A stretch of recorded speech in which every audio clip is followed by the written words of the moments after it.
Hola, ¿cómo están ustedes? Muy bien por acá, y gracias por la comunicación. Hace rato creo que no charlamos, hace un par de semanas no charlamos. Hace un poco más de un mes, hace poco más de un mes. Ah. Bueno, comenzamos hablando, de la cuestión económica. ¿Qué está pasando en la cuestión económica? Ya en su momento, hace 2 meses se aprobó el paquete fiscal precisamente, ¿no?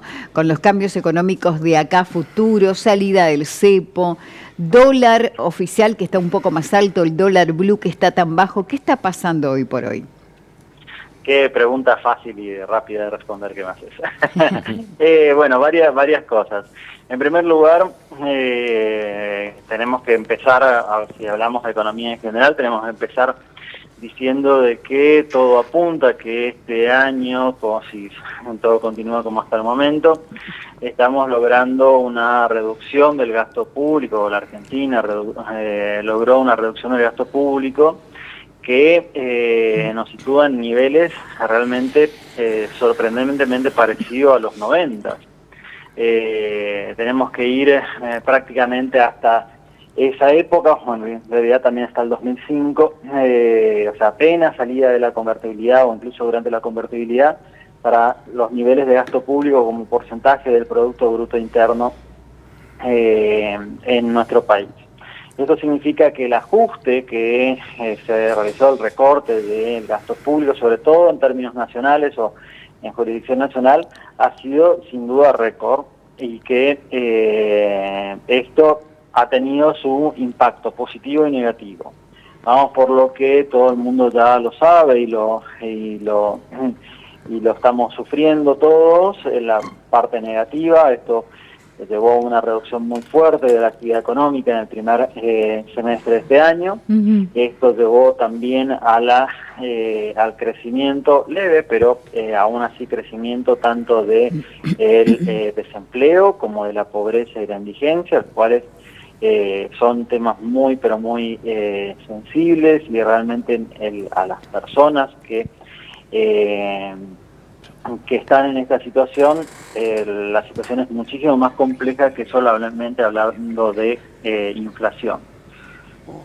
Finalmente, el tema de inflación que durante los primeros meses de este año se había disparado, a partir de diciembre, en realidad del año pasado, con la eliminación de subsidios y de fijación de tarifas de servicios públicos. Eso generó un salto de la inflación, y aparentemente ahora está comenzando, ya hace algunos meses, en realidad hace 3-4 meses, comenzando a estabilizarse en el orden del 3%, 4% mensual, lo cual eran datos impensables incluso para el año pasado, con lo cual empezamos a ver algunos signos positivos. Y ahí empezamos a ver las cuestiones positivas que ha generado esta reducción del gasto público. En primer lugar, esto ha generado que la inflación, luego ese sinceramiento tan fuerte que hubo en la primera mitad del año, el primer trimestre sobre todo, se está estabilizando en valores muy bajos, todavía un poco lejos de ese 2% que aspira el gobierno nacional para la salida del cepo, además, o es lo que siempre dicen. Pero estamos en el orden del 3%, 4%, seguramente esta semana tendremos el dato de inflación nacional del INDEC, y estará en ese orden. Esto hace de que los salarios lentamente le están comenzando a ganar a la inflación en estos meses, no en los últimos años. O sea, no nos comparemos con el poder adquisitivo de hace 2 años o de hace 5 años, sino que con respecto a los primeros meses de este año estamos un poquito mejor, porque los incrementos salariales fueron de más o menos mensualmente el 5, 7, 8%, con inflaciones que ahora se están... Eso con respecto a los índices de inflación, Gerardo, pero venimos atrasados hace un montón de tiempo y por eso no notamos la diferencia. Siguen por debajo de lo que es la canasta básica, ¿no? ¿Cuáles son los desafíos para el último trimestre puntualmente que tiene el gobierno? Porque hasta ahora vemos mucho movimiento positivo quizás en la macroeconomía, pero en la micro, que es la que nos toca el hijo de vecino que estamos arañando para llegar a la mitad del mes, ni siquiera a fin de mes, todavía no vemos nada positivo prácticamente, ¿no? Perfecto, Alejandra. Ese es el punto al que quería llegar justamente. Los datos macro nos empiezan a dar algunos signos positivos, algunos brotes verdes, algunos semáforos, algunas pequeñas luces verdes en estos sectores. Si vemos el panel de todos los indicadores, empezamos a verlo ya hace 3 meses, lo empezamos a ver, pero son muy incipientes. Entonces la pregunta que todos nos hacemos es cuándo va a llegar esto a mi calidad de vida, a mi estándar de vida. Primero que nada, la primera cuestión es que tiene que estabilizarse y tiene que consolidarse este nivel de inflación en estos niveles. Cualquier cosa que incida sobre esto, que afecte el nivel de inflación, obviamente ahí todos vamos a ser afectados. Entonces el primer desafío, si lo querés plantear en términos de desafío, como recién lo decías, el principal desafío, o el primero que podemos mencionar, es que el costo que asumimos durante todos estos meses pasados no sea en vano, sino que se consolide este proceso de baja de la inflación. En primer lugar, eso. En segundo lugar, la reactivación de la actividad económica. Y esto tiene que ver no solamente con mayores ventas en los comercios, sino principalmente lo que nos preocupa a todos es la cantidad de empleo generado. Y ahí empezamos a ver algunos indicios de cómo esto puede llegar a suceder. Por ejemplo, nos encontramos con que julio y agosto fueron meses récord en venta de automóviles 0 kilómetros, lo cual es un sector muy pequeño, no es general y demás, pero se está comenzando a ver esa reacción de la demanda y también de los puestos de trabajo también demandados para cubrir justamente esta mayor actividad. Por otro lado, también vemos que los bancos han cambiado la lógica de su negocio, donde ya no están orientados solamente a prestarle al gobierno, al Banco Central y al gobierno nacional para cubrir el déficit fiscal, sino que ahora tienen que, como ya no existe esa posibilidad, tienen que salir a vender o a ofrecer créditos al consumo y a la inversión, tanto a empresas de todo el país como locales, como también a familias. Y esto estamos hablando de créditos no solamente a la compra de maquinaria, que aumenta la producción, aumenta la actividad, sino también compra de automóviles, motos, bienes durables y demás. Y también principalmente, y esta creo que es la cuestión más interesante en esto, que estaba volviendo a aparecer muy fuertemente el crédito hipotecario, el crédito a la construcción, algo que no veíamos realmente hace bastante tiempo. Así que bueno, esos son los canales en los cuales vemos que seguramente en los próximos meses van a comenzar a ver esa reactivación, que es sin duda el mayor desafío que tiene este gobierno, porque la sociedad todavía está muy confiada y sigue apostando, sigue creyendo en esta receta o este modelo del gobierno nacional, aunque está claro de que pasan los meses y si no se generan esa creación de puestos de trabajo, esa reactivación económica, bueno, ahí obviamente seguramente la gente estará a dudar. Yo estaba observando de que hay empresas grandes que tienen plantas importantes de obreros, digamos, que fueron, creo que se hablaba de 115.000 despidos en los últimos tiempos, 115.000 empleos formales, dice que se perdieron en los últimos meses, y se hablaba también de un crecimiento de lo que algunos le llaman empleos independientes, ¿no? Ahora, cuando yo me junto con varios empresarios pymes de diferentes rubros, ¿no? Obviamente que la construcción en la provincia de Misiones en algún momento fue predominante, creo que vos me corregirás, pero incluía creo que alrededor de 25.000, 30.000 trabajadores, ¿o no? En algún momento de sus formalmente nunca se llegó a ese nivel. Formalmente no, pero bueno. El récord absoluto fue en julio, antes de las PASO del 2015, donde hubo 15.000 puestos de trabajo registrados en la construcción. Y ponerle que le podemos sumar un 10.000 más en Negroide. ¿O no? Sí, bueno, eso es difícil de pronosticar, pero uno veía en el 2015 una suerte de que estaba la obra pública y demás. Yo pregunto una cosa, ¿no? En esto de que Milei vino a cambiar diferentes formas para aliviarle la carga al pequeño y mediano empresario, ¿no? ¿Qué observás vos, sinceramente, que haya beneficiado a una pyme? Porque veo que el 931 se les hace pesado, que los costos laborales siguen siendo los mismos, que el consumo en muchos lugares y sectores se ha caído. Yo sé que hay algunos brotes verdes, como vos lo mencionás, pero en términos generales, cuando hablas con muchos, decís, sí, siento alguna recuperación, pero es muy lenta, pero la estructura me está matando. Sigo teniendo los mismos costos, digamos.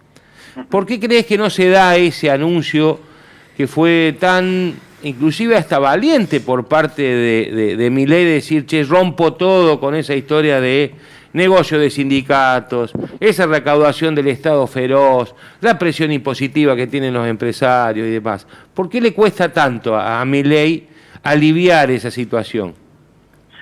Primero que nada, creo que el gobierno nacional, Milei en este caso obviamente encabezándolo, se ha concentrado en la macro, que era lo más urgente, lo que según distintos analistas, incluso según el mismo Milei, nos estaba llevando a la hiperinflación. Y más allá de que haya sido no hiperinflación, pero claramente estábamos en una situación muy, pero muy compleja a fines del año pasado, con reservas negativas, muy, muy negativas, un stock de deuda enorme, deuda con los importadores y demás. Entonces, claramente se ha enfocado en esos desequilibrios macro. El gran desafío que tiene este gobierno a partir de ese arreglo de las cuestiones macroeconómicas o de estos desórdenes macroeconómicos que había, es, en primer lugar, la estabilización de no solamente, que no sea solamente algo pasajero, sino que sea algo estable, esto de la inflación en estos niveles, el gasto público también en estos niveles y demás, ¿sí? Y la disciplina fiscal, sino también, y ahora eso justamente ha comenzado a partir de julio, entiendo yo, a partir de esa firma del Pacto de Mayo celebrado en julio, que es la agenda microeconómica. Se habla muy poco en esos términos, sí, pero creo que el nombramiento de Sturzenegger apunta justamente a esto.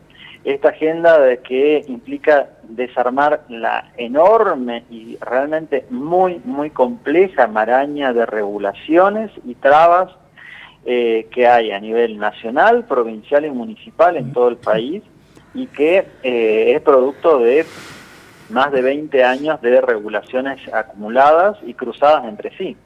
Esto está, podemos hablar con cualquier empresario y nos va a mencionar una enorme cantidad, fácilmente nos va sin hacer mucho esfuerzo, nos va a nombrar 5 o 10 trabas burocráticas que tienen su trabajo y su forma de actuar, tanto a nivel nacional, provincial y municipal. Esta agenda, que sin duda es la que puede generar la mayor recuperación, es además la más compleja, porque es hablar de legislación nacional, provincial y municipal, es hablar de regulaciones de cada uno de los organismos que se han vuelto extremadamente burocráticos y lentos, y que a su vez implica en muchos casos negociar también en Cámara de Diputados y Senadores, o sea, en el Congreso. Esta agenda sin duda es la más compleja. Un ejemplo de esto es, se aprobó el RIGI, que es el régimen de inversiones para las grandes industrias, grandes inversiones, el régimen de incentivos para las grandes inversiones, y se está discutiendo el... Bueno, para Gerardo, porque uno de los motivos de convocarte a la charla era que nos explique qué implicancia puede tener para una provincia, yo creo que ya hay 8, qué implicancia puede tener una provincia como Misiones que se adhieran al régimen impositivo diferencial, digamos, ¿no? Que blanquee capitales, en el blanqueo de capitales, que nos explique por un lado de dónde viene ese... O sea, el RIGI y el blanqueo de capitales son dos cosas distintas, son dos regímenes distintos. Sí, el RIGI... Pero no van ahí no van en sociedad como, digamos, para... ¿No? ¿Para qué lo que es el blanqueo de capitales, por ejemplo? El blanqueo de capitales es para... Misiones, estamos hablando, bajémonos a Misiones, o sea, o subamos. Sí, estamos... Sí. Puntualmente, si vamos a Misiones, lo que vamos a hacer referencia principalmente que blanqueo de capitales son pequeños montos y en el caso de RIGI van a ser grandes inversiones. ¿Qué pequeños montos cuánto puede ser? En blanqueo de capitales pueden entrar al blanqueo de $10.000, $20.000, $50.000, Ajá. lo cual esa persona, si lo blanquea, puede comprar un departamento, Sí. por lo tanto puede estimular la construcción, por ejemplo. Ese Ajá. es el impacto más directo y más inmediato que seguramente puede llegar a tener en una provincia como la nuestra. Más allá, después sí puede invertir. Convertir ese capital, ahorro, etc. perdón, convertir ese ahorro en negro que tiene bajo el colchón o donde sea en el ladrillo, digamos, en un departamentito. Por ejemplo, sí. O también puede O lo que invertir en una sea, empresa, comprar una chacrita para criar chancho, qué sé yo. Sí, hay varias cuestiones, entre eso, esas son opciones. Está bien. Entonces eso para nosotros es muy importante, en una provincia como la nuestra es muy importante. ¿Qué es lo que hace la provincia de Misiones? Al adherirse al blanqueo implica de que estos fondos que son declarados por una persona, un misionero, supongamos, Pablo García declara que tiene $200.000 en negro, lo declara en el banco, Sí. y al adherirse a la provincia, entonces no tiene que pagar el 3,4% de ingresos brutos, que si no, de otra manera tendría que pagar. 3,4%, sí. Entonces, esa es la importancia de que la provincia se adhiera, que va a ser más atractivo justamente que la gente deposite esto que tiene bajo el colchón, que tiene la abuela en su tarro de galletitas, etcétera, Ajá. etcétera. Sí. Y el RIGI, por otro lado, El son RIGI. grandes inversiones. Estamos Sí. hablando de inversiones de más de $200 millones. Ujú. Entonces ahí tendremos que hablar con los Pablo García, que tienen más de $200 millones. No Sí. son no son exactamente las mismas personas y no son los mismos proyectos, porque en el caso del RIGI solamente algunos sectores pueden llegar a utilizarlo. Esto fue justamente modificado en la Cámara de Senadores, y para la provincia de Misiones los sectores más atractivos o que son más inmediatos para nosotros, más cercanos, son foresto, industria, turismo e infraestructura. Y también algo de conocimiento, que ahí podemos hablar algo de servicios basados en conocimiento, pero por la escala de las inversiones estamos hablando principalmente de foresto, industria, turismo e infraestructura. Ahí podemos pensar, por ejemplo, en la inversión en una nueva planta de pasta celulósica, podemos pensar en un nuevo mega cerradero. Estamos hablando de inversiones grandes, más de $200 millones, como bien mencionaba. O podemos pensar en un sistema, en una inversión conjunta en varias provincias que tenga el desarrollo, o que tenga como objeto el desarrollo de varios centros turísticos, centros de hoteles 5 estrellas, etcétera, etcétera, que se radique en todo el país. Porque hablo de todo el país, no solamente de la provincia de Misiones, porque al haber y también le abre planteado ese monto mínimo, un hotel nunca llega a costar 200 millones. Y podría ser también una posible inversión, reactivar las represas hidroeléctricas, por ejemplo. Podría llegar a ser alguna obra de infraestructura de otras características, como puede llegar a ser un puerto, como puede llegar a ser un centro logístico. Varias opciones pueden llegar a ser. Podemos pensar en el tren, podemos pensar en varias opciones acá. ¿Crees que el privado se va a hacer cargo de lo que el Estado realizaba como obra pública? Construcción de vivienda, asfalto, qué sé yo, veredas, lo que sea, todo lo que estaba dentro del paquete de la obra pública. Esta suerte de panacea que plantea Milei, decís, bueno, el Estado ya, el gobierno en realidad, ya no va a invertir ahí, que venga el privado y lo haga. ¿Crees que eso se está viendo, observando? ¿Hay interés de hacerlo de los capitales privados? Yo creo que es una redefinición de prioridades y de funciones o de responsabilidades. Yo creo que cuando se habla de que el Estado ya no lo va a hacer, se refiere a que el Estado nacional ya no va a hacer alcantarillas y cordones cunetas, por ejemplo. Y que esa función va a ser transferida, entiendo, es lo que interpreto yo por los discursos del presidente y de sus ministros, de que estas funciones van a ser trasladadas a los gobiernos provinciales y municipales. Entonces el asfalto de calles seguramente tendrá que ver más con la órbita municipal y provincial que con la nacional, y la nacional sí tendrá que ver con las rutas nacionales o los caminos que vinculan a las provincias. Entonces creo que es una redefinición de roles. Yo no creo que estemos en un escenario en que haya cero obra pública de cualquier tipo. Creo que va a seguir habiendo, solo que va a haber menor cantidad y seguramente van a ser reasignados los roles. Entonces, en ese sentido, por ejemplo, cuando estamos hablando de construcción de viviendas, bueno, hay que ver acá qué tipo de viviendas va a seguir construyendo el Estado y cuáles tendrá que desarrollar el sector privado a través de otros mecanismos de financiamiento. Entonces, por ejemplo, me hago preguntas, esto no son afirmaciones, pero me hago preguntas acerca de cuál sería el rol del IPRODA. Claro.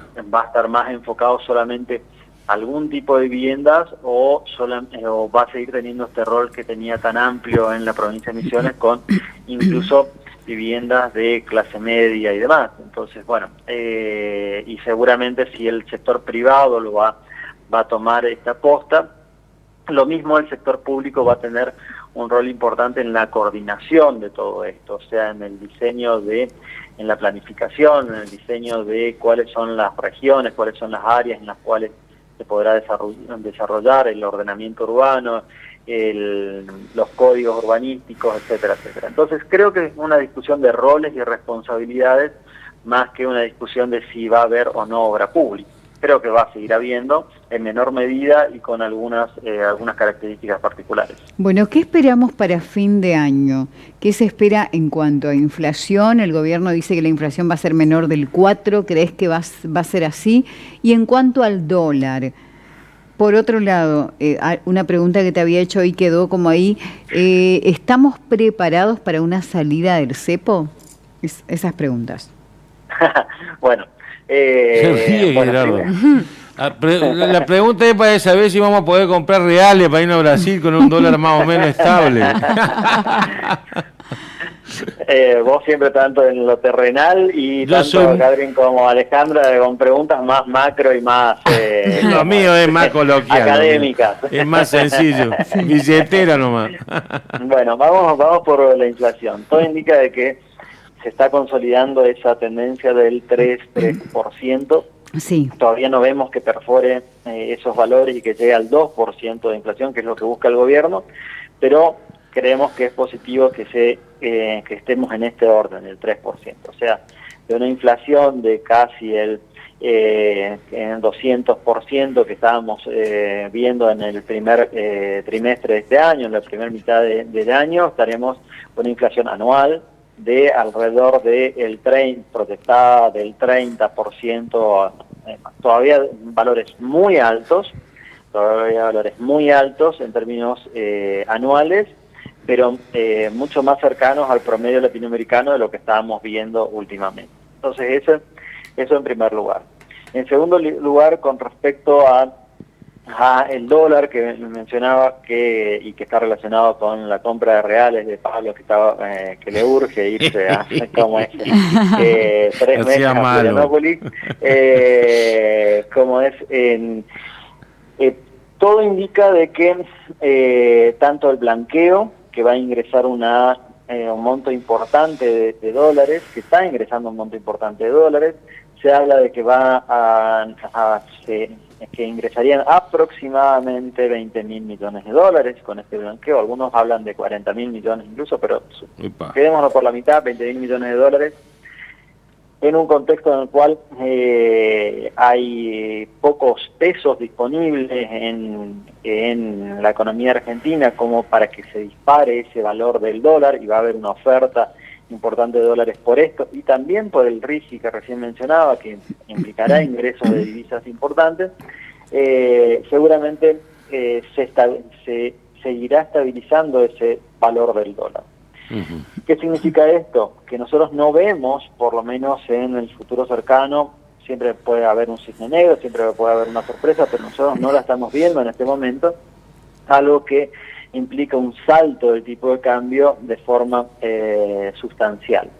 Incluso si se llegase a liberar el cepo, realmente, o se sigue este camino de eliminación del impuesto país y demás, el tipo de cambio seguirá su convergencia entre el tipo de cambio oficial y el dólar blue. O sea que va a bajar el dólar blue en relación al tipo de cambio oficial, según lo que nosotros estamos viendo según estas proyecciones. O sea que de acá no se espera que el dólar blue en cuanto suba o pegue un salto, sino la tendencia es incluso que baje un poco más. O por lo menos que se estabilice y que el otro empiece a subir un poco solamente por cuestiones Vamos de a una convertibilidad que se habla. Gerardo, vamos a una convertibilidad blue oficial. Y sí, ¿cuánto está? Casi mi mango está el oficial está 9.77. El oficial está 9.80, ¿cierto? Y el otro está 1.270, por ejemplo. Sí, vamos a llegar, lo cerramos en 1.000 y listo, nos quedamos ahí. Bueno, por ahora entonces, y para ir cerrando, yo ahora sí me vengo con algo coloquial. Yo, Alejandra, doña Rosa y doña María, ¿qué tenemos que esperar hasta diciembre? ¿Nos seguimos arañando las paredes y tratando, un tipo con plata. Casarse con tratando de ahorrar para llegar a fin de mes? Mientras tanto, ahorrar, ¿no? Digo, comprar y comer lo justo, no malgastar. Bueno, esa es una máxima de siempre, o sea, no es ahora, sino de siempre, claramente. Vivir con lo de uno. Claro. Así que en eso no hay mucha posibilidad de que te diga algo distinto, pero sí. Pero la financiación en tarjeta, por ejemplo, sirve, ¿no? ¿es un arma como para ir capitalizándote, digamos, con un precio que por ahí logra cierta estabilidad, digamos, porque acá juntamos plata, compramos una media red y dividimos, así ya tenemos para diciembre. ¿Comprando en tarjeta sigue conviniendo o no? Conviene, pero menos, porque el gran atractivo que tenía la compra de tarjeta a 30 días, o sea, pagando la totalidad del resumen el mes siguiente, que es una aclaración no menor, porque mucha gente se vio tentada a pagar el mínimo y se vio en problemas justamente por eso. La ventaja de eso era que los precios crecían muy fuertemente mes a mes y por lo tanto si yo compraba hoy, fijaba el precio de hoy, lo pagaba dentro de 30 días con un 10% de diferencia. Bueno, eso hoy solamente se ha reducido al 3% y esa cuestión seguramente va a comenzar a diluirse. O sea que... Lo bueno es que van a comenzar nuevamente a aparecer las cuotas o el financiamiento bancario para las compras más grandes que pueden llegar a ser estos bienes durables, que digo, ya sea la reforma de la casa o la compra de electrodomésticos o la compra, el cambio de un auto o de una moto. Tal cual. El financiamiento está comenzando lentamente a volver para lo que debería ser, para los bienes durables y no para comprar la carne y los fideos de este mes.